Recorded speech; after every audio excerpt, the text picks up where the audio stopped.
Ni siquiera la miró cuando lo dijo. Hundido en el asiento de cuero, girando un líquido ámbar en su vaso, escupió las palabras en un siciliano rápido y gutural, diciéndole a sus hombres exactamente cómo iban a usar a la mesera temblorosa en cuanto cerrara el club. Era una jugada de poder barata, una crueldad cotidiana pensada para arrancarle la dignidad delante de los peores monstruos de la ciudad. Él esperaba miedo. Esperaba lágrimas. Jamás esperó que ella se inclinara hacia él, sonriera con frialdad, y le respondiera exactamente en el mismo dialecto. El bajo mundo criminal no funciona con grandes venganzas ni con códigos de honor de película. Funciona con libros contables, con hojas de cálculo, con interés compuesto. La sangre es solo otra moneda, y el padre de Elara había dejado su cuenta en números rojos por $80.000. Elara cambió el peso de su cuerpo, ignorando el ardor agudo que le subía desde la espalda baja hasta los talones llenos de ampollas. El uniforme del personal de piso en el Club Obsidian estaba diseñado para verse bien, no para un cuerpo humano. Un top de corsé negro que le abría surcos morados en las costillas, y tacones tan altos que cada paso era un riesgo calculado. Elara se quedaba cerca de la estación de servicio, sosteniendo una bandeja de plata, vigilando el salón.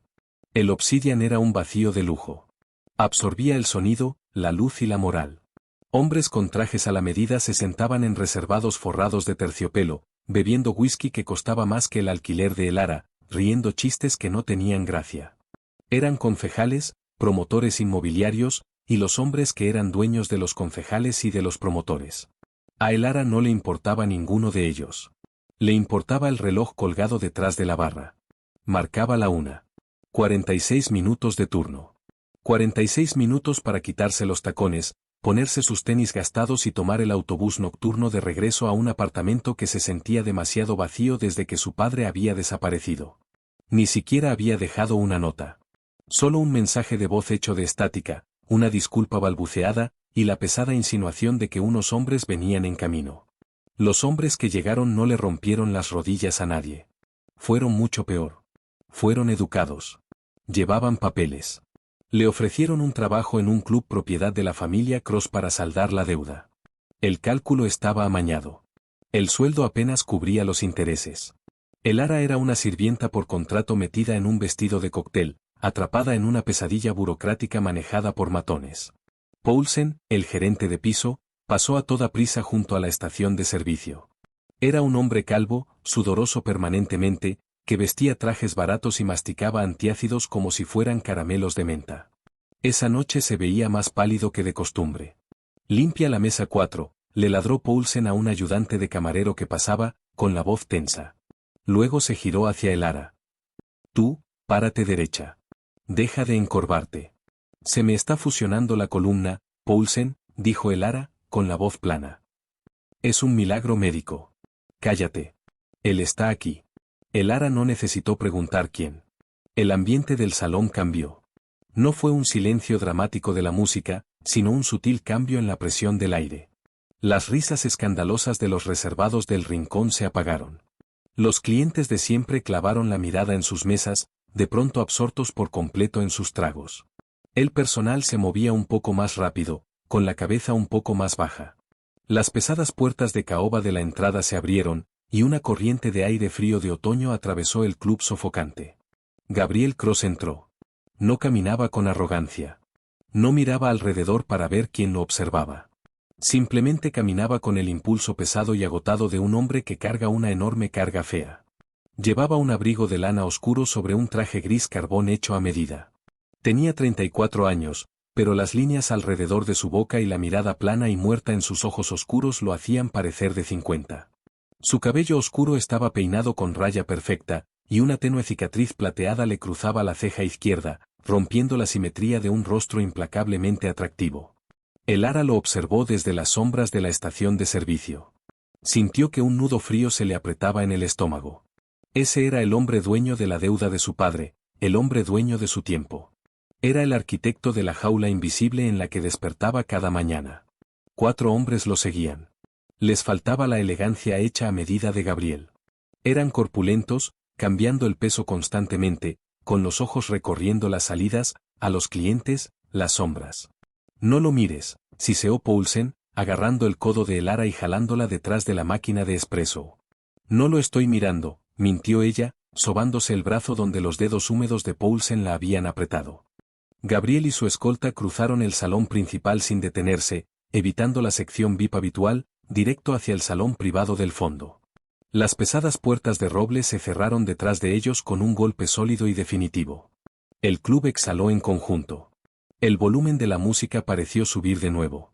El ara se recostó contra el mostrador, cerrando los ojos un segundo. 30 minutos más. Solo tenía que mantener la cabeza baja. Bennett. La voz de Poulsen se quebró ligeramente. El ara abrió los ojos. Poulsen estaba frente a ella, sosteniendo una pesada bandeja de plata cargada con 3 vasos de cristal, una botella de Macallan 25, una cubeta de hielo y 2 botellas de agua mineral importada. Le temblaban las manos. El hielo repiqueteaba contra el vidrio. «Lleva esto al salón privado», dijo Poulsen.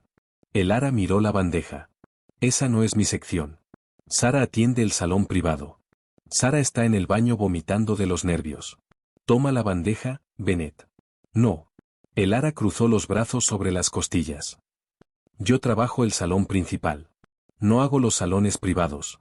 Ese no era el trato. Poulsen se acercó más, bajando la voz a un susurro frenético. «El trato es lo que yo diga que es.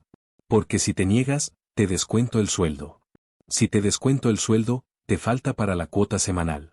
Si te falta para la cuota, el cobro de la deuda se va de mi oficina al sótano. ¿Entiendes lo que pasa en el sótano?» El ara miró las gotas de sudor en el labio superior de Poulsen. Él no la estaba amenazando a ella. Estaba aterrado por sí mismo. Si los tragos llegaban tarde, era Poulsen quien pagaba el precio. El ara miró las pesadas puertas de roble al otro lado del club.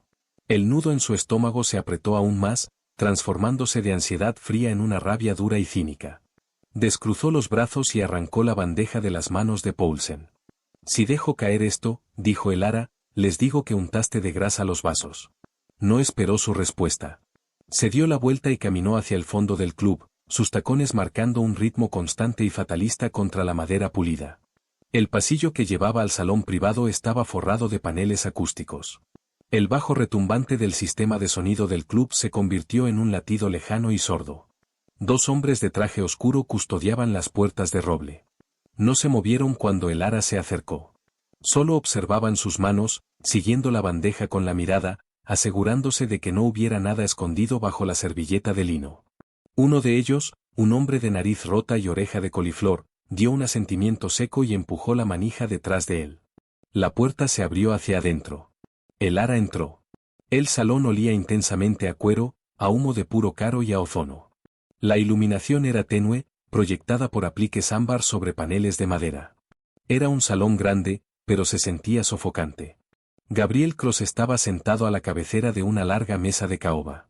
Se había quitado el abrigo. Estaba recostado en el pesado sillón de cuero, con la corbata aflojada, y una gruesa carpeta abierta frente a él. No miraba la carpeta. Miraba fijamente la pared, masajeándose el puente de la nariz con el pulgar y el índice. 3 de sus hombres estaban repartidos por el salón. Uno se apoyaba en la barra, jugando distraídamente con un pesado encendedor de bronce, abriéndolo y cerrándolo. Clic, clac, clic, clac. Otro estaba sentado en un sofá de cuero, revisando su teléfono. El tercero, un hombre de cabello engominado y rostro afilado y hambriento, estaba de pie junto a Gabriel, hablando en voz baja y rápida. «La junta de zonificación está estancando todo», decía el hombre de rostro afilado. «Quieren otro 20% encima del sobre original. El concejal dice que tiene las manos atadas». Gabriel no levantó la vista. «No tiene las manos atadas. Solo quiere ver si pagamos. Dile a Dominique que salga a caminar con el hermano del concejal. Solo una caminata. Que vea las mezcladoras de concreto nuevas». «Entendido». El ara se quedó cerca de la puerta, sosteniendo la pesada bandeja. Los antebrazos empezaban a arderle. El protocolo era simple: entrar, servir, no hablar, salir. Tomó aire, dio un paso adelante y se acercó a la mesa, con la mirada fija en la superficie pulida de caoba. El hombre de rostro afilado dejó de hablar al verla acercarse. El hombre del encendedor se detuvo. Clic, el silencio del salón se volvió absoluto, denso y pesado como lana mojada. El ara se colocó a la derecha de Gabriel. Puso la bandeja en el borde de la mesa. Las manos le temblaban, no de miedo, sino del puro agotamiento físico de cargar 9 kilos de vidrio y líquido mientras se equilibraba sobre tacones de aguja. Tomó la botella de Macallan. Gabriel no la miró. Siguió mirando fijamente hacia adelante. Estaba tan cerca que Elara podía oler el aroma limpio y agudo de su jabón bajo el humo pesado del puro. Elara sirvió el líquido ámbar en el primer vaso, 2 dedos exactos, tal como Poulsen le había indicado. Fue a servir el agua mineral en un segundo vaso. La condensación en la botella la hacía resbaladiza. Al inclinarla, su agarre se deslizó una fracción de segundo. Lo recuperó de inmediato, pero el sacudón repentino hizo caer una sola gota de agua helada desde el cuello de la botella. La gota golpeó la mesa de caoba pulida con un chasquido seco, salpicando una diminuta mancha en el puño de la camisa blanca e impecable de Gabriel. Elara se quedó congelada. La botella flotaba en su mano. El aire se le escapó de los pulmones. El hombre apoyado en la barra se enderezó. El hombre de rostro afilado entrecerró los ojos. Gabriel dejó de masajearse el puente de la nariz. Giró la cabeza lentamente y miró su puño. Una diminuta mancha oscura y húmeda arruinaba el algodón impecable. La miró por un largo y agónico segundo. Después levantó la cabeza y miró a Elara. Era la primera vez que ella veía sus ojos de cerca. No estaban enojados. Estaban completamente vacíos de calidez, planos, negros e increíblemente cansados. La miró como se mira a una pieza de maquinaria defectuosa. Un molesto inconveniente menor. Elara tragó saliva con fuerza. No se disculpó. Las disculpas en ese salón eran admisiones de culpa, y la culpa invitaba al castigo. Tomó la servilleta de lino de la bandeja para limpiar la mesa. Antes de que pudiera tocar la madera, Gabriel levantó una mano, una orden silenciosa. Elara se detuvo, con la mano suspendida en el aire. La retiró y se quedó completamente inmóvil, aferrando la botella fría de agua. Gabriel mantuvo la mirada clavada en la de ella. Se recostó en su silla, el cuero crujiendo ligeramente bajo su peso. El silencio se estiró, apretándose más y más. Elara se negó a bajar la mirada. Se obligó a sostenerle la vista. Estaba exhausta. Estaba endeudada. Llevaba un corsé ridículo, pero no dejaría que él la viera quebrarse. La mandíbula de Gabriel se tensó. Una sonrisa débil y cínica le tocó la comisura de la boca. Rompió el contacto visual, girando la cabeza hacia el hombre de rostro afilado. Cuando Gabriel habló, las palabras no sonaron a inglés. Fueron duras, rítmicas, rodando de su lengua con una fluidez brutal.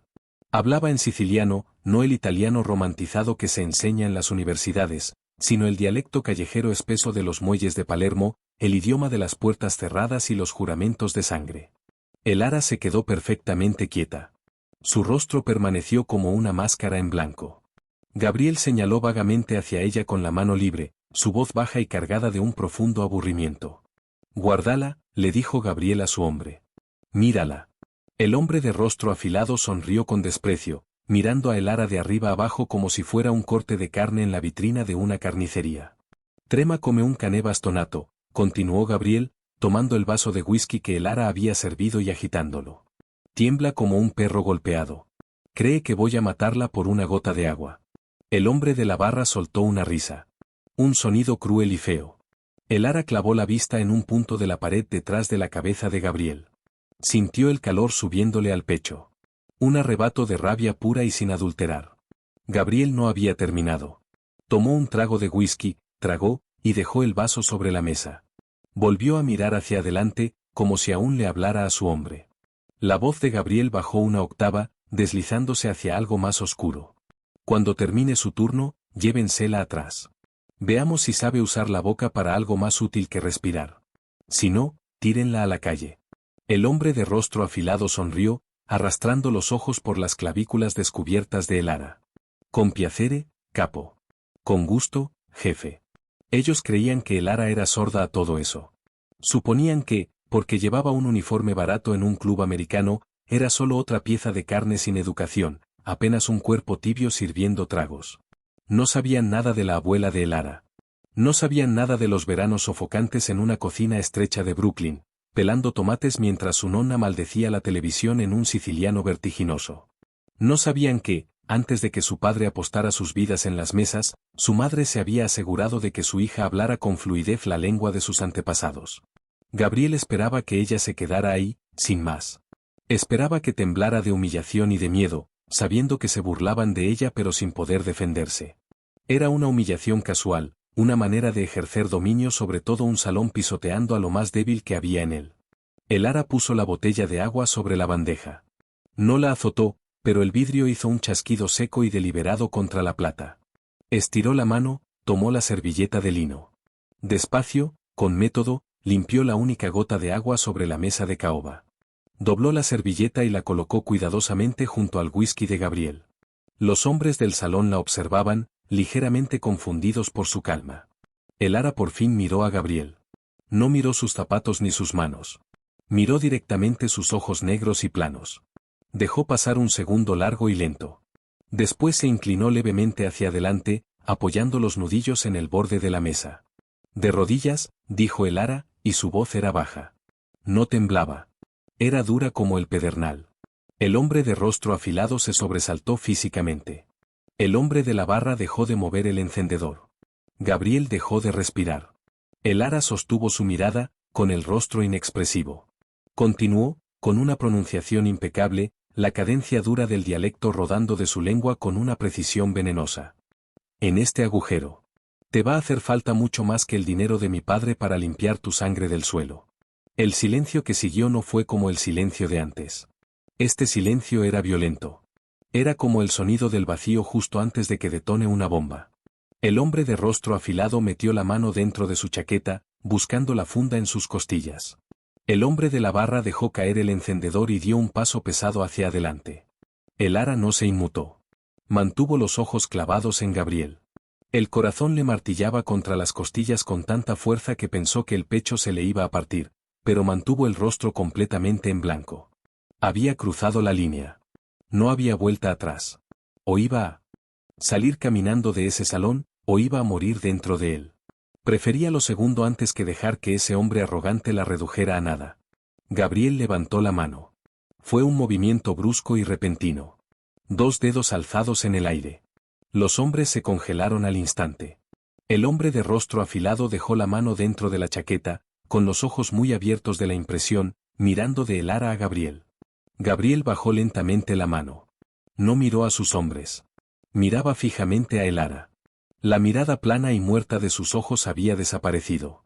El cansancio pesado se había esfumado. La miraba como si ella hubiera aparecido de la nada, como si un mueble de pronto hubiera crecido dientes y lo hubiera mordido. Se inclinó hacia adelante, apoyando los codos en la mesa. Estudió su rostro. Notó el maquillaje barato, las ojeras oscuras bajo sus ojos, la firmeza terca de su mandíbula. La sonrisa cínica había desaparecido por completo de su boca, reemplazada por algo afilado, peligroso, completamente enfocado. ¿Cómo te llamas?, preguntó Gabriel. Esta vez habló en inglés. Su voz era un rumor bajo. Elara tomó su bandeja de plata y la sostuvo contra el pecho como un escudo.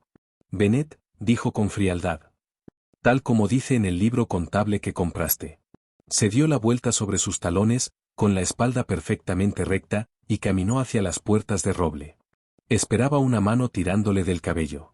Esperaba una bala en la espalda. El espacio entre sus omóplatos zumbaba de anticipación, pero nadie se movió. Nadie habló. Empujó las pesadas puertas, salió al pasillo, y las dejó cerrarse detrás de ella. De vuelta en el salón, Gabriel Cross se quedó mirando las puertas de madera cerradas durante un largo rato. Tomó su vaso de whisky, el hielo tintineando ruidosamente en el silencio del cuarto. Bebió un sorbo lento, un músculo tensándose en su mandíbula. Jefe, susurró el hombre de rostro afilado, con la voz tensa de rabia. ¿Quiere que la traiga de vuelta? Gabriel bajó lentamente el vaso. Trazó el borde con el pulgar, los ojos oscuros y ardiendo con una intriga repentina y no deseada. No, dijo Gabriel en voz baja. Déjenla exactamente donde está. La adrenalina es una mentirosa. Te dice que eres invencible, que tus manos no tiemblan, que el mundo se mueve en cámara lenta y que solo tú sigues despierto. Después se evapora, y el colapso es brutal. Elara prácticamente se desplomó contra la pared de azulejos del vestidor de mujeres. Las pesadas puertas del salón VIP habían quedado 20 minutos atrás. Había salido caminando, entregado su bandeja vacía a un ayudante de camarero, y marchado directo al fondo sin decirle una sola palabra a Poulsen. Ahora, sentada en una silla plegable oxidada, no podía dejar de temblar de las rodillas. Se quitó el corsé. Sus costillas estaban marcadas con ronchas rojas y enojadas.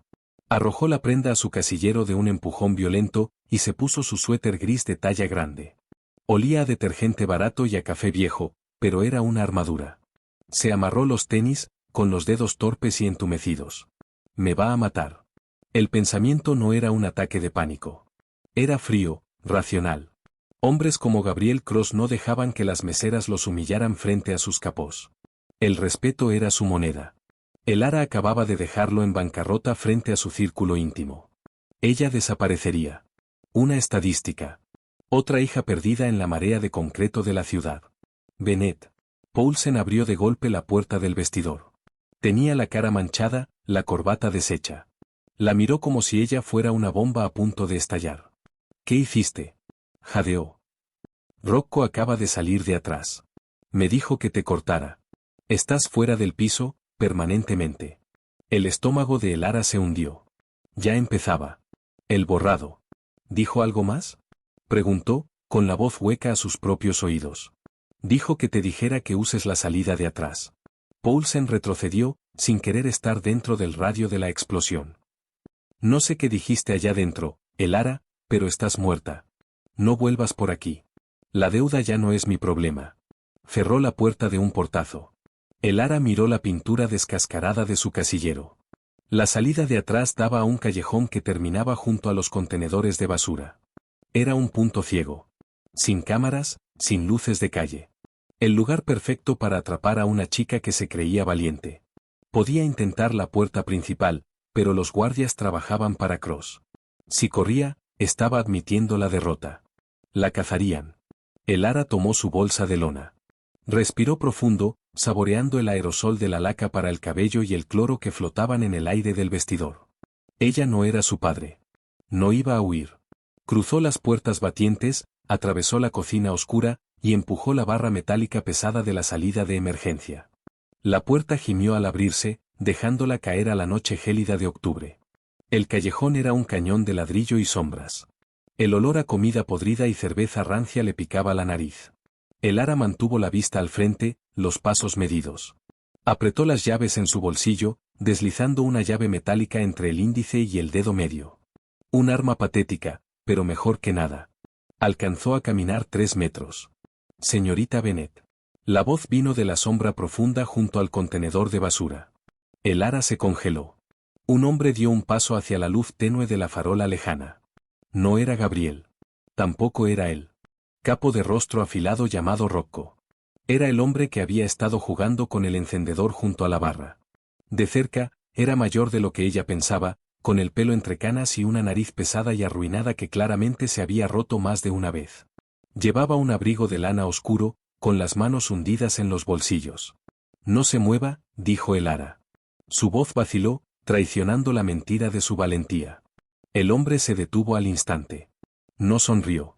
Solo la observó con una calma clínica. Me llamo Leo, dijo. Su voz era grave, ruda, baja, y sorprendentemente amable. No vine a lastimarla. Si esa fuera la intención, usted no habría llegado a la puerta. Entonces, ¿por qué está parado en un callejón oscuro esperándome? Porque el jefe me lo ordenó. Leo sacó la mano derecha del bolsillo. El Ara se sobresaltó, levantando el puño. Leo no sostenía un arma. Sostenía una pequeña tarjeta rectangular de cartulina. La extendió hacia ella. Tómela. El Ara no se movió. Leo suspiró. Puso la tarjeta sobre la tapa de un bote de basura cercano, después dio 3 pasos claros hacia atrás, levantando ligeramente las manos para mostrarlas vacías. El Ara se acercó con cautela, con los ojos fijos en el rostro de Leo. Extendió la mano y arrancó la tarjeta.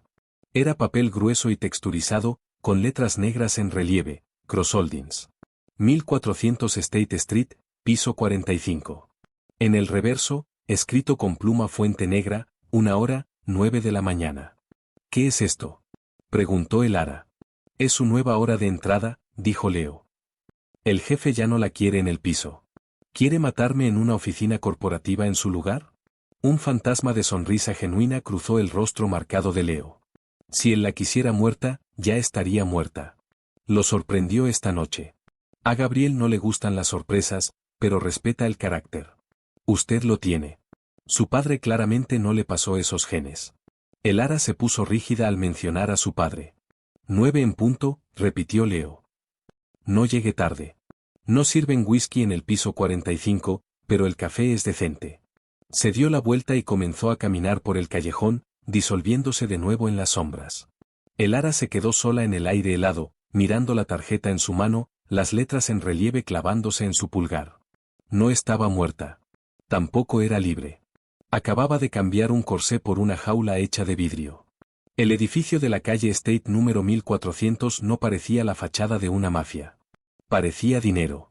Dinero frío, estéril, legítimo. El vestíbulo era una vasta extensión de mármol blanco y acero cepillado. Guardias de seguridad de traje impecable revisaban credenciales con eficiencia silenciosa. Elara cruzó las puertas giratorias exactamente a las 8:50 de la mañana.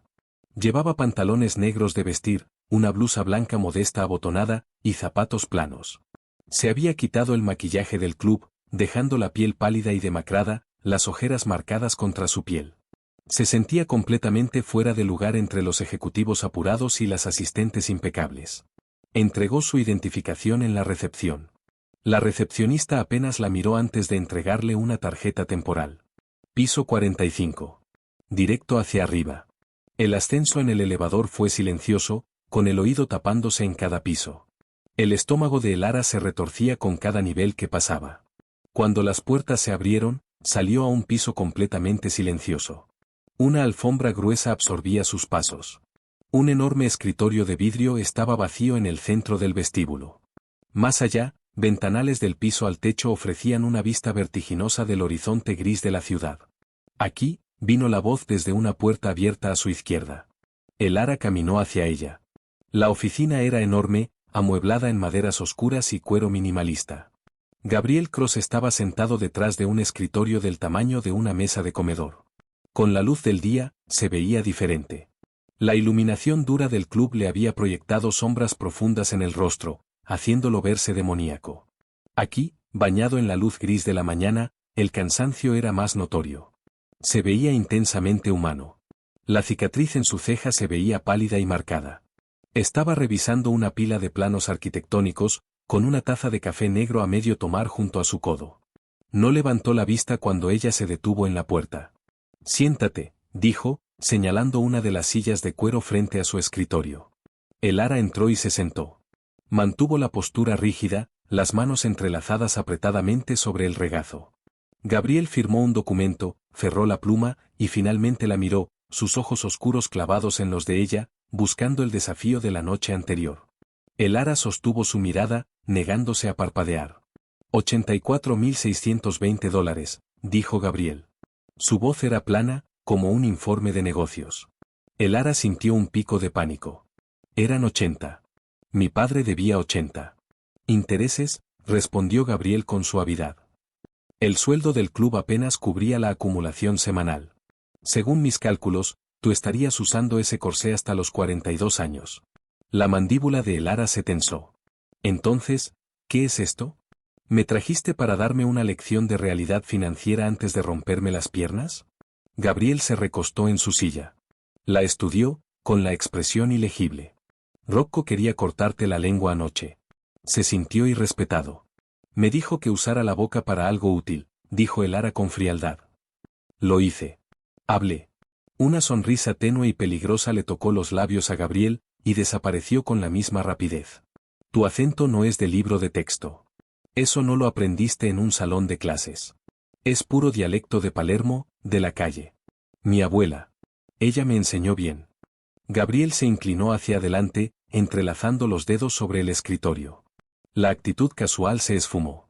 Estaba completamente enfocado. Yo manejo construcción, logística y bienes raíces. Negocios legítimos, en su mayoría. Pero los cimientos de esos negocios me obligan a tratar con hombres que todavía creen que vivimos en la Sicilia de 1950. Hombres que se niegan a hablar inglés en reuniones privadas porque creen que eso les da ventaja. Creen que soy un americano diluido, un mestizo. Elara escuchaba, con el ceño fruncido. Tú hablas el dialecto. Te escuché. Lo hablo lo suficientemente bien para dar órdenes y hacer amenazas, dijo Gabriel sin rodeos. No lo hablo lo suficientemente bien para negociar los detalles finos de un contrato de desarrollo costero de 50 millones de dólares. Los matices, los modismos, la jerga. Usan el dialecto como un arma para colarme cláusulas, para insultarme sin que suene a insulto. Tomó una delgada carpeta de cuero negro y la deslizó sobre el escritorio. Se detuvo justo frente a Elara. Ábrela, ordenó. Elara dudó, después abrió la carpeta. Era un contrato. Su nombre estaba en la parte superior. Ya no eres mesera, dijo Gabriel. Eres mi traductora ejecutiva. Te sientas en mis reuniones con la vieja guardia. Escuchas. Me dices exactamente qué dicen, cómo lo dicen, y qué quieren decir cuando lo dicen. No te pierdes ni una sílaba. Elara miró las cifras en el papel. El salario era asombroso. A este ritmo, continuó Gabriel, bajando un poco la voz, la deuda de tu padre se saldará en 6 meses. Elara levantó la vista. El aire del cuarto de pronto se sintió delgado. 6 meses. 6 meses de servicio impecable, corrigió Gabriel. Te equivocas en un detalle, traduces algo mal, y me cuesta un contrato. La deuda se duplica. Y vuelves al club. ¿Nos entendemos? Él no le estaba ofreciendo un empleo. Estaba mejorando su servidumbre. La estaba colocando directamente en la línea de fuego entre él y los hombres más peligrosos de la ciudad. Pero 6 meses. 6 meses y sería libre. Podría desaparecer. Elara miró al hombre al otro lado del escritorio. Era un monstruo con traje a la medida, pero le estaba ofreciendo una salida tangible. Alcanzó la pluma que descansaba sobre el escritorio. No leyó la letra pequeña. La letra pequeña no importaba cuando negociabas con una pistola en la cabeza. Firmó su nombre con trazos afilados y agresivos. Soltó la pluma. ¿Cuándo empiezo?, preguntó. Gabriel miró su firma. Un músculo se tensó en su mandíbula. Ahora mismo. Tenemos una comida de negocios a la 1. Don Carmine Russo. Es dueño del sindicato del concreto. Va a intentar desangrarme. Tu trabajo es asegurarte de que yo vea el cuchillo venir. Bubios era un restaurante que existía fuera del tiempo. Estaba metido en un sótano en el extremo norte, con un olor pesado a ajo, pimientos asados y madera vieja. No tenía ventanas. La iluminación era tenue, proveniente por completo de velas falsas dentro de portavelas de vidrio rojo. Gabriel entró primero. Leo lo flanqueaba por la izquierda. Elara caminaba a su derecha, cargando una carpeta de cuero, con el corazón latiendo un ritmo frenético contra sus costillas. Estaba entrando en una arena de la que solo había escuchado rumores. Un mundo de violencia silenciada y amenazas veladas. Una mesa redonda y grande ocupaba el rincón trasero. 4 hombres ya estaban ahí. En el centro se sentaba don Carmine Russo. Era un hombre enorme, con la carne desbordándole por los lados de la silla de madera. Vestía un traje de raya diplomática ruidoso que tensaba los botones. Su rostro era un mapa de vasos sanguíneos rotos, coronado por un peinado escaso de pelo teñido de negro. Parecía la caricatura de un mafioso, hasta el anillo de oro en el meñique. Elara sabía que las apariencias engañaban. Los hombres que lo flanqueaban tenían ojos de tiburón muerto. Gabriel se detuvo en la mesa. No ofreció la mano. Carmine no se levantó. Gabriel, dijo Carmine con voz rasposa, como rocas girando en una mezcladora de cemento. Habló en inglés, con acento marcado. Siéntate, come. Te ves flaco. El estrés de los negocios modernos, ¿eh? Gabriel se desabotonó la chaqueta del traje y se sentó. Elara tomó la silla a su derecha, colocando la carpeta sobre su regazo. Leo se quedó de pie contra la pared, una sombra silenciosa. Los pequeños ojos oscuros de Carmine se movieron de Gabriel a Elara. No se molestó en ocultar su desprecio. La miró como se mira a un gato callejero que se ha metido en un cuarto estéril. ¿Ahora traemos secretarias a las reuniones?, preguntó Carmine, sirviéndose un chorro pesado de vino tinto en un vaso de agua. Las cosas cambian muy rápido, Gabriel. Mujeres en la mesa. Trae mala suerte. Gabriel no reaccionó. No es una secretaria, Carmine. Es un activo. ¿Hablamos del proyecto costero? Carmine resopló. Tomó un largo trago de vino, se limpió la boca con el dorso de la mano, y cambió de inmediato. El inglés jovial y burlón desapareció. Se inclinó hacia adelante, cuando habló, Las palabras fueron un torrente rápido y vicioso de siciliano. Hablaba rápido, mezclando deliberadamente las sílabas, comiéndose los finales de las palabras, cargando las frases con jerga hiperregional pensada para confundir a cualquiera que no hubiera crecido sangrando en las calles de Palermo. El ara cerró los ojos por una fracción de segundo. No intentó traducir palabra por palabra. Dejó que el ritmo la bañara, dejó que la voz de su abuela resonara en su cabeza, descifrando el código. Carmine dejó de hablar y se recostó, con una sonrisa engreída estirándole los labios gruesos. Miró a Gabriel, esperando ver si el jefe joven había entendido una sola palabra de su demanda. Gabriel no miró a Carmine. Miró a el ara. El ara se inclinó cerca de Gabriel. No susurró, pero mantuvo la voz baja, dirigida solo a él. Dice que el sindicato garantizará el vaciado del cimiento, tradujo el ara, con la voz perfectamente firme. Pero quiere un 15% de impuestos sobre todos los materiales que pasen por el puerto este. Si te niegas, amenaza con una huelga salvaje que retrasará el proyecto más allá de la fecha límite de la ciudad. El rostro de Gabriel permaneció como una máscara, pero sus ojos se entrecerraron. Volvió a mirar a Carmine. 15 es un robo, Carmine. Acordamos 8. Carmine soltó una risa, un sonido húmedo y feo. Disparó otra ráfaga de siciliano rápido. El ara captó las palabras. Captó el énfasis leve, casi imperceptible, en una frase específica. Se giró hacia Gabriel. Dice que es inflación, dice que el 7% extra va para los fantasmas en las paredes, para asegurarse de que nada se derrumbe. Gabriel frunció ligeramente el ceño. Fantasmas en las paredes. Inspectores. Espera, dijo el ara. Agarró el antebrazo de Gabriel por debajo de la mesa. Fue un movimiento instintivo, imprudente, tocar al jefe. El brazo de Gabriel era duro como el hierro bajo la lana del traje. Él miró su mano, después su rostro, con la expresión de pronto afilada. El ara no retiró la mano. Su mente corría a toda velocidad. Fantasmas en las paredes. No son inspectores, susurró el ara con urgencia, con los ojos yendo de Gabriel al don engreído. Es una frase de jerga. Nonna la usaba cuando las ratas se metían en las paredes de yeso del sótano. Fantasmas en las paredes significa plagas, saboteadores. Se acercó más, con el hombro rozando el de él. Gabriel no está pagando a los inspectores de la ciudad. Está amenazando con que sus propios hombres saboteen el vaciado de concreto si no le pagas. Va a arreglar todo para que falle la inspección. Gabriel se quedó completamente inmóvil. El aire a su alrededor pareció bajar 10 grados. Procesaba el matiz. Una amenaza directa disfrazada de soborno burocrático. Si él hubiera aceptado los términos, creyendo que le pagaba a la ciudad, Carmine lo habría desangrado de todos modos y habría mantenido rehén la integridad estructural del edificio. Gabriel retiró lentamente el brazo, no sacudiéndose la mano de el ara, sino rompiendo el contacto de forma deliberada. Miró al otro lado de la mesa, a Carmine. La sonrisa engreída del don empezaba a flaquear. Se dio cuenta de que la comunicación silenciosa entre Gabriel y la chica había cambiado por completo la dinámica del salón. Gabriel se sirvió un vaso de agua. Bebió un sorbo. Cuando habló, fue en inglés, con la voz resonando fuerte en el restaurante silencioso. No habrá 15%, Carmine, dijo Gabriel con frialdad. Nos quedamos en 8. Y si mis arquitectos encuentran aunque sea una sola burbuja de aire en el vaciado de la base, si falta una sola bolsa de cemento, no llamaré a los representantes del sindicato. Gabriel se inclinó hacia adelante, apoyando los antebrazos sobre la mesa, con la mirada clavada en la de Carmine. Voy a ir personalmente a tu casa, y voy a exterminar a las ratas de tus paredes con fuego. ¿Entiendes mi inglés, Carmine? ¿O necesitas que mi traductora te lo explique? El rostro de Carmine se enrojeció de un tono púrpura y feo. Miró de Gabriel a el ara. La comprensión lo golpeó. La chica no era un adorno. Era una ganzúa, y acababa de desmontar su trampa.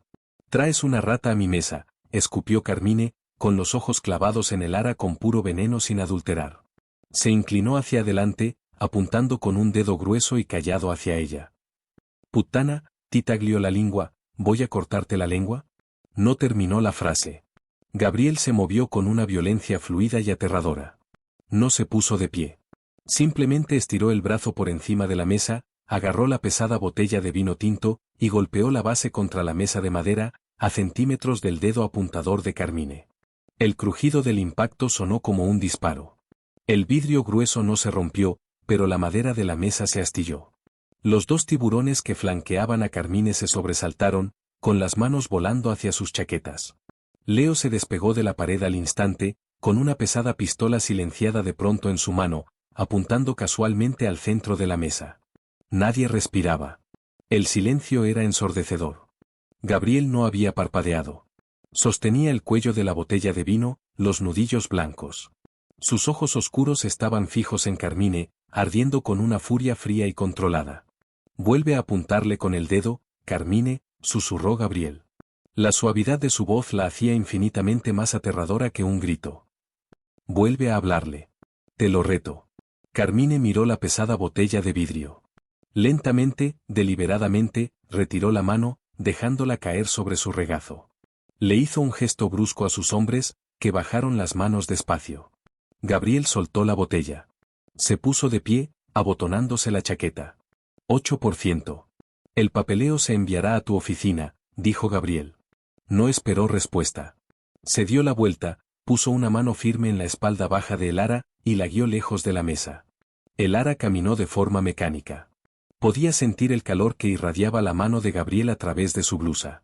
Subieron las escaleras, salieron del sótano con olor a ajo, hacia el aire frío de la tarde en la calle. La camioneta los esperaba en la acera. Leo abrió la puerta. Gabriel la ayudó a subir, y después se deslizó en el asiento junto a ella. La puerta se cerró de golpe, cortando el ruido de la ciudad. Elara se quedó sentada, congelada. La adrenalina volvía a golpearla, apretándole el pecho. Miró sus manos. Temblaban violentamente. Gabriel no la miró de inmediato. Sirvió 2 dedos de whisky de la licorera de cristal en el centro de la consola. No le ofreció nada a ella. Se lo bebió de un trago. Recostó la cabeza contra el respaldo de cuero, exhalando un suspiro largo y áspero. El aterrador jefe de la mafia que acababa de amenazar a un don del sindicato desapareció, reemplazado de nuevo por el hombre agotado y sobrecargado que ella había visto en la oficina. Giró la cabeza y la miró. Miró sus manos temblorosas, después sus ojos abiertos y aterrados. «Me ahorraste $3 millones hoy, Bennett», dijo Gabriel, con la voz baja, sin el filo duro que llevaba en el restaurante. Elara no pudo hablar. Solo lo miró. Él la había protegido, no porque fuera mujer, sino porque le pertenecía a él. Era su activo. «Respira», ordenó Gabriel con suavidad. Elara se obligó a tomar una inhalación entrecortada. «Perteneces a ese salón», dijo Gabriel, sosteniéndole la mirada. No era un cumplido. Era un veredicto. «Te quedas a mi lado de ahora en adelante. Tenemos mucho trabajo por hacer. 3 meses. 90 días de cielos grises, café negro, y la aterradora certeza de que los seres humanos pueden adaptarse a absolutamente todo». La vida de Elara había sido reensamblada quirúrgicamente. Ya no tomaba el autobús nocturno. Un auto negro con chofer la esperaba afuera de su edificio todas las mañanas a las 7. Su guardarropa de suéteres baratos y deshilachados y corsés incómodos había sido reemplazado por pantalones de lana a la medida, blusas de seda y abrigos de cachemira, todo discreto y costoso, todo pagado con una tarjeta corporativa a nombre de Gabriel Cross. Elara era una presencia fija en la sala de juntas, una sombra silenciosa en los restaurantes, la única persona que Gabriel miraba cuando el ambiente se tensaba. Estaba pagando la deuda de su padre a un ritmo astronómico, pero ya no estaba segura de si trabajaba hacia la libertad o simplemente construía una celda más cómoda. Era un martes por la noche, pasadas las 11. El piso 45 era una tumba. Los asistentes se habían ido a casa horas atrás. El equipo de seguridad, Leo y un hombre callado llamado Vincent, estaban apostados junto a los elevadores. Elara estaba sentada en el sofá de cuero de la oficina de Gabriel, con una gruesa carpeta de permisos de zonificación sobre el regazo. Estaba descalza. No había pedido permiso. Simplemente se había quitado los zapatos 2 horas antes, cuando los números en las hojas de cálculo empezaron a difuminarse. Detrás del enorme escritorio, Gabriel se frotaba las sienes. Se veía destrozado. Había pasado las últimas 4 horas discutiendo por línea segura con un proveedor en Palermo, que aseguraba que un cargamento de mármol se había perdido en el mar. Elara había traducido todo el agónico intercambio, filtrando las amenazas veladas del proveedor y los ultimátums fríos y calculados de Gabriel. Gabriel bajó las manos. Miró hacia el otro lado del cuarto, hacia ella. Estás entrecerrando los ojos, dijo. Su voz sonaba áspera de cansancio. Deja los permisos. No van a cambiar entre ahora y mañana. Si encuentro la discrepancia en los metros cuadrados, podemos usarla contra el contratista antes de la reunión de la mañana, respondió Elara, sin levantar la vista. Trazó una línea de texto con el índice. Gabriel se puso de pie. No se puso la chaqueta. Su corbata colgaba sobre el respaldo de la silla, los dos primeros botones de la camisa desabrochados. Caminó hasta el mueble bar del rincón, sirvió 2 vasos de agua mineral con hielo y caminó hacia ella. No se lo entregó. Lo dejó sobre la mesita de vidrio, después se sentó en el sofá, no junto a ella, sino lo suficientemente cerca como para que sintiera el calor que irradiaba su cuerpo. Lo suficientemente cerca como para que el aroma de su colonia, cedro y algo agudamente metálico, opacara el olor a papel y tinta de impresora. Elara cerró la carpeta. Subió un poco las rodillas, creando una barrera física. ¿Por qué sigues aquí, Bennett? Preguntó él en voz baja. No te he despedido. No hablo del reloj, dijo Gabriel. Giró la cabeza para mirarla. La luz ambiental de la ciudad abajo proyectaba sombras largas sobre los planos de su rostro, iluminando la cicatriz plateada en su ceja. Tu padre debía 80. Con el salario que te pago, más los bonos. De riesgo por las reuniones, tu saldo está bajo 20.000. Podrías sacar un préstamo bancario. Pagarme mañana y desaparecer. Elara tomó el vaso frío de agua. La condensación le enfrió los dedos. Miró los cubos de hielo. Tengo un crédito terrible, dijo, seca. Gabriel no sonrió. No desvíes el tema. ¿Por qué quieres que me vaya, Gabriel? Era la primera vez que usaba su nombre de pila fuera de una traducción. Le pesó en la boca. Peligroso. No quiero que te vayas, dijo él de inmediato. La honestidad en su voz fue cruda. Le arrancó el aire delgado al cuarto. Pero te observo. Te sientas en estos salones con hombres que venderían a su propia madre por un contrato municipal. Los escuchas conspirar. Me ves amenazarlos. Y ya no te inmutas. Eso me molesta. Pensé que mi no inmutarme era la razón por la que te era útil. Te hace útil. También te hace uno de nosotros. Gabriel se inclinó hacia adelante, apoyando los codos en las rodillas, mirándose las manos. No naciste para esto, Elara. Te arrastró a esto un cobarde. Mientras más te quedes, más difícil será lavarte la tierra de encima cuando por fin te vayas. Elara lo miró. Vio el peso enorme y sofocante del imperio que él cargaba. Él tampoco había pedido esta vida. Sabía, por los susurros silenciados de los capós, que su hermano mayor debía haber sido el jefe. El hermano recibió una bomba en el auto destinada a su padre. A Gabriel lo habían sacado de la escuela de leyes para heredar un trono hecho de sangre y concreto. Tú eres el menos indicado para hablar de estar atrapado, dijo Elara con suavidad. Gabriel movió la mirada hacia ella. La intensidad en sus ojos era tal, estaba tan desprovista de la armadura de jefe de mafia, que a Elara se le entrecortó el aliento. Estoy exactamente donde debo estar, dijo Gabriel, con la voz cayendo a un murmullo bajo. Mi jaula tiene el candado por dentro. La tuya no. Todavía no. Estiró la mano. Por un segundo, ella pensó que iba a tocarle el rostro. Se quedó paralizada, el pulso de pronto martillándole en la garganta. Los dedos de él rozaron el aire, a milímetros de su mejilla, metiéndole un mechón suelto de cabello detrás de la oreja. Sus nudillos le rozaron la piel. Fue un contacto fugaz, eléctrico. Gabriel se puso de pie abruptamente, rompiendo el hechizo. El aire volvió de golpe al cuarto. Vete a casa, Elara, ordenó, con la voz de vuelta a su cadencia plana habitual. Leo te espera junto al elevador. Te veo a las 8. Elara lo vio caminar de regreso a su escritorio. El cansancio había vuelto a sus hombros. Recogió sus cosas, se puso los zapatos, y salió de la oficina sin decir otra palabra. No durmió esa noche. Solo se quedó recostada en la oscuridad, con la piel todavía ardiendo donde la mano de él casi la había tocado. Carmine Russo no olvidó lo de la botella de vino. En el bajo mundo, un insulto sin respuesta es sangre en el agua. Carmine no podía tocar a Gabriel directamente. La familia Cross tenía demasiadas armas, demasiada protección política. Pero un jefe es tan intocable como su flanco más débil. Sucedió un jueves en el Muelle 42.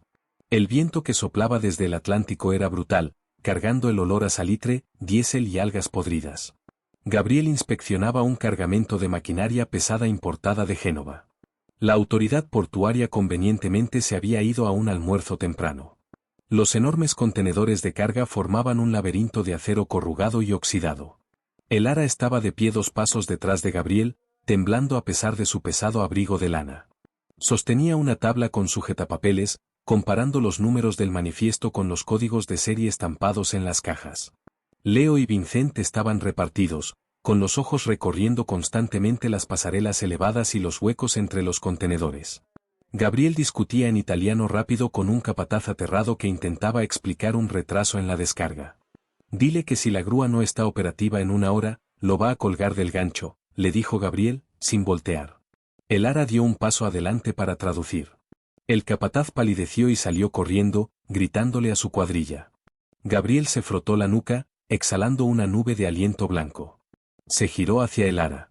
«Vuelve al auto. Tienes los labios morados». «Estoy bien. Nos quedan 3 contenedores más por revisar. Bennett, métete al maldito auto. No es una petición». El ara abrió la boca para discutir. El sonido agudo de un disparo de rifle no se registró como fuego de arma al principio.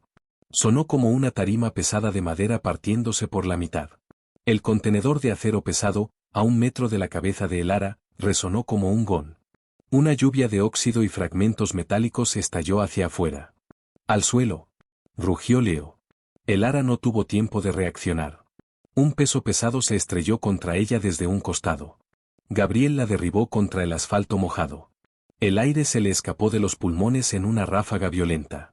Un segundo disparo crujió. La tabla que el ara sostenía se hizo añicos de plástico. El cuerpo de Gabriel la cubría por completo. La aplastaba contra el suelo helado, con el abrigo pesado presionándole la cara contra el olor a diésel y tierra húmeda. «Vincent, la grúa», gritó Gabriel, la voz vibrando a través del pecho de el ara. Estalló el fuego cruzado. No el crujido medido del francotirador, sino el tartamudeo ensordecedor y rápido de la subametralladora silenciada de Leo. El sonido rebotaba violentamente entre los contenedores de metal, haciendo imposible saber de dónde venía. El ara no podía respirar. El pánico le arañaba la garganta. Se aferró a las solapas del abrigo de Gabriel, las uñas hundiéndose en la lana. «Gabriel», jadeó, la voz perdida entre los disparos. «Quédate abajo. No te muevas», gruñó él, con la boca a centímetros de su oído. No la miraba a ella. Tenía la cabeza en alto, los ojos recorriendo el hueco estrecho entre los contenedores. Metió la mano bajo el abrigo, sacando una pesada pistola negra mate de su funda bajo el hombro. Una sombra se movió en la pasarela sobre ellos. Gabriel disparó 3 veces en rápida sucesión. La fuerza del disparo, tan cerca de su cabeza, hizo que a el ara le zumbaran los oídos con un pitido agudo. Un cuerpo cayó de la pasarela, golpeando el techo de un contenedor con un ruido hueco y espantoso antes de rodar y estrellarse contra el asfalto, 20 metros más allá. El silencio cayó de golpe sobre el muelle, roto solo por el viento y el grito lejano de las gaviotas. «Despejado», gritó Vincent desde algún lugar a su izquierda. «Despejado», repitió Leo. Gabriel no se movió de inmediato. Se quedó encima de el ara, con la respiración pesada, los músculos tensos como cables de acero. La miró hacia abajo. Tenía los ojos muy abiertos, las pupilas dilatadas, completamente consumido por la adrenalina de matar. «¿Te dieron?», exigió, con la voz un rasguido áspero. Sus manos le recorrían frenéticamente los brazos, las costillas, buscando sangre. «No», articuló el ara entre jadeos. «No, estoy bien. Déjame levantarme». Gabriel se levantó lentamente. Se agachó, agarró el antebrazo de el ara, y la levantó de un tirón. Su agarre dejaba moretones. Las piernas de el ara no la sostenían. Le fallaron las rodillas. Gabriel la sujetó por la cintura, atrayéndola contra su pecho. No la soltó. Miró la tabla destrozada en el suelo, donde ella había estado parada segundos antes. Leo trotó hasta ellos. Su rostro era una máscara de furia fría. «Fue gente de ruso. No apuntaban a usted, jefe. El ángulo estaba mal». Leo miró a el ara. La mano de Gabriel en la cintura de el ara se apretó hasta doler. Entendió al instante. Carmine no había intentado asesinar al líder de la familia Cross. Eso desataría una guerra. Había intentado matar a la traductora que lo había humillado. Gabriel miró al hombre muerto sobre el asfalto. El cansancio, la calma de negocios que solía proyectar, se evaporó por completo. Lo que lo reemplazó fue una violencia arcaica y aterradora. «Quema el club social de Carmine hasta los cimientos», le dijo Gabriel a Leo. Su voz estaba completamente muerta. «Si él está adentro, cierren las puertas». «Gabriel, no», jadeó el ara, recuperando el equilibrio, empujando levemente contra el pecho de él. «Vas a empezar una guerra. ¿Y la comisión?» «No me importa la comisión», gruñó Gabriel, mirándola hacia abajo. La furia en sus ojos era sobrecogedora. «Te disparó a ti». No esperó a que ella lo procesara. La medio arrastró, la medio cargó hacia la camioneta que esperaba. La empujó al asiento trasero, deslizándose justo detrás de ella. «Maneja», le ladró Gabriel al conductor. «A la casa segura. Ahora». El auto salió disparado del muelle, las llantas chillando contra el pavimento mojado. El ara se quedó congelada en el asiento trasero.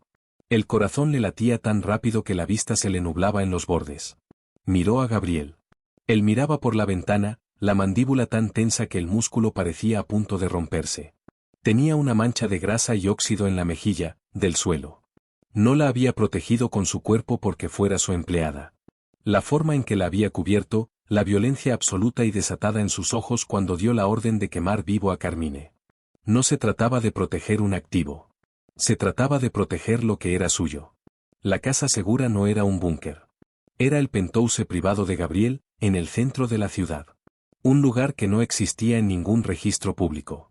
El elevador privado se abría directamente a un espacio enorme y minimalista de vidrio, acero oscuro y cuero blanco. Las puertas se cerraron detrás de ellos, bloqueándose con un pesado clic magnético. Estaban completamente solos. El ara caminó de forma mecánica hasta el centro de la sala y se detuvo. El colapso de la adrenalina la golpeaba en oleadas. Le temblaban tanto las manos que no podía desabotonarse el abrigo. Gabriel pasó junto a ella, quitándose el abrigo destrozado y tirándolo sobre una silla. Fue al bar, sirvió una medida generosa de líquido ámbar en un vaso, y regresó hacia ella. «Bébelo», ordenó. El ara tomó el vaso con ambas manos. Le castañeteaba contra los dientes. El whisky le quemó un camino caliente y salvaje por la garganta, pero la ancló, un poco, a la realidad. Miró a Gabriel. Caminaba de un lado a otro, pasándose una mano por el cabello oscuro, recorriendo el largo de los ventanales del piso al techo. Parecía un depredador enjaulado. «Va a seguir viniendo», dijo el ara, con la voz pequeña, resonando en el cuarto vasto y vacío. «Carmine». Gabriel dejó de caminar. Se giró para mirarla. Carmine es un hombre muerto que camina. Para el amanecer, no será problema de nadie nunca más. ¿Y después qué? ¿El siguiente jefe? ¿La siguiente reunión? El ara dio un paso adelante, el miedo por fin quebrándose, dando paso a una rabia exhausta y desesperada. «Dijiste que yo no nací para esto. Tenías razón. Soy mesera, Gabriel. Traduzco palabras. No esquivo disparos de francotirador. No puedo vivir así. No puedo». Se le quebró la voz. Una sola lágrima traicionera le resbaló por las pestañas. Gabriel se movió tan rápido que ella no tuvo tiempo de reaccionar. Cruzó el cuarto en 3 zancadas. Le quitó el vaso de las manos temblorosas y lo azotó sobre la barra de granito. Le sostuvo el rostro con ambas manos. Sus palmas eran callosas, cálidas, completamente firmes. Le levantó la cabeza, obligándola a mirarlo. «Mírame», ordenó Gabriel. Su voz era un susurro crudo y quebrado. «Mírame, el ara». Ella se quedó mirando sus ojos oscuros. La vaciedad plana que había visto la primera noche en el club había desaparecido por completo. La miraba con un hambre y una desesperación que la aterraban más que las balas. «Lo siento», dijo Gabriel entrecortadamente, con los pulgares trazando la línea de sus pómulos, secándole la lágrima. «Te metí al centro del radio de la explosión. Pensé que si te mantenía cerca, podría controlarlo. Fui arrogante». Bajó las manos de su rostro, dando un paso atrás, poniendo distancia entre ellos, como si no confiara en sí mismo si seguía tocándola. Caminó hasta una caja fuerte de acero pesada, empotrada en la pared detrás de su escritorio. Marcó un código, abrió la puerta pesada, y sacó un grueso sobre de papel manila. Regresó hacia el ara y se lo extendió.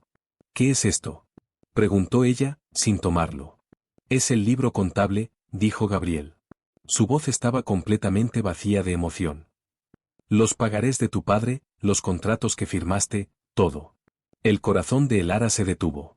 Miró del sobre a su rostro. No lo he terminado de pagar. Está pagado, dijo Gabriel, sin rodeos. Considera la traducción en el restaurante y las balas de hoy como pago total. Tómalo. Es tuyo. Elara alcanzó lentamente el pesado sobre. Se sentía como si pesara 100 kilos. Esto era todo. Esta era la puerta de la jaula abriéndose. Gabriel pasó junto a ella, caminando hacia la cocina. Le diré a Leo que arregle un auto. Empaca lo que necesites de tu apartamento. La compañía transferirá 50.000 a una cuenta nueva para que empieces. Vete a algún lugar cálido. Vete a algún lugar donde no hablen siciliano. La estaba despidiendo. Después de cubrirla con su propio cuerpo, después de casi empezar una guerra de mafias por ella, simplemente la estaba dejando ir. Dándole la espalda. Elara miró el sobre en sus manos. Pensó en el apartamento vacío. Pensó en el autobús nocturno. Pensó en la vida tranquila, segura, increíblemente aburrida por la que había estado luchando para recuperar. Después miró la espalda de Gabriel. Miró la sangre en el cuello de su camisa, de un rasguño que ni siquiera había notado. El peso pesado del imperio aplastándole los hombros. Él le había dado una opción. Por primera vez desde que su padre desapareció, tenía autonomía completa. Elara no caminó hacia el elevador. Caminó hasta la pesada mesa de centro de vidrio. Dejó caer el sobre el vidrio. El golpe pesado resonó en el cuarto. Gabriel dejó de caminar.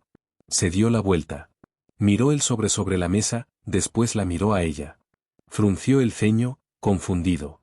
¿Qué estás haciendo?, preguntó. Dijiste que mi jaula no tenía candado por dentro, dijo Elara. Su voz ya no temblaba. Era calmada, resuelta. Te equivocaste. Caminó hacia él. Cerró la distancia que él había puesto deliberadamente entre ellos. Se detuvo a centímetros de su pecho. Podía sentir el calor que irradiaba de él. Oler la cordita y el cedro. No me voy, Gabriel. Gabriel la miró hacia abajo, con la mandíbula tensándose. Elara, no seas tonta. Si te quedas, no hay libro contable. No hay deuda que te retenga aquí. Si te quedas porque perteneces a esto. Me perteneces a mí. Lo sé, susurró ella. El control de Gabriel se rompió. Esta vez no le sostuvo el rostro con suavidad. Sus manos se enredaron en el cabello de ella, sujetándola con una posesión desesperada y magullante.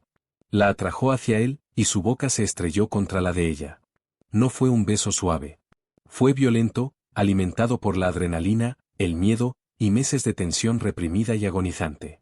Elara jadeó contra su boca, las manos volando hacia los hombros de él, anclándose mientras el cuarto giraba. Le devolvió el beso con la misma ferocidad, mordiéndole el labio inferior, atrayéndolo más cerca, borrando el espacio entre el jefe de la mafia y la deudora. Ya no había libros contables, ya no había hojas de cálculo. La deuda estaba pagada, pero mientras Gabriel la acorralaba contra el pesado mostrador de granito, sus manos recorriendo las curvas de su cuerpo, Elara supo la verdad. No había comprado su libertad. Se había entregado voluntariamente a un cautiverio del que ya no podía vivir sin. Y así fue como una mesera de lengua implacable conquistó el corazón de un rey de la mafia. Elara no solo sobrevivió al mundo de Gabriel Cross. Lo conquistó, demostrando que el verdadero poder no está en las armas que sostienes, sino en las líneas que te niegas a cruzar. ¿Qué te pareció este final explosivo? ¿Crees que Elara tomó la decisión correcta al quedarse con Gabriel, o debió haber tomado el dinero y desaparecer? Cuéntame tu opinión en los comentarios. Si te encantó esta intensa historia de romance mafioso, dale like, comparte este vídeo con un amigo, y suscríbete al canal para más historias que te van a atrapar.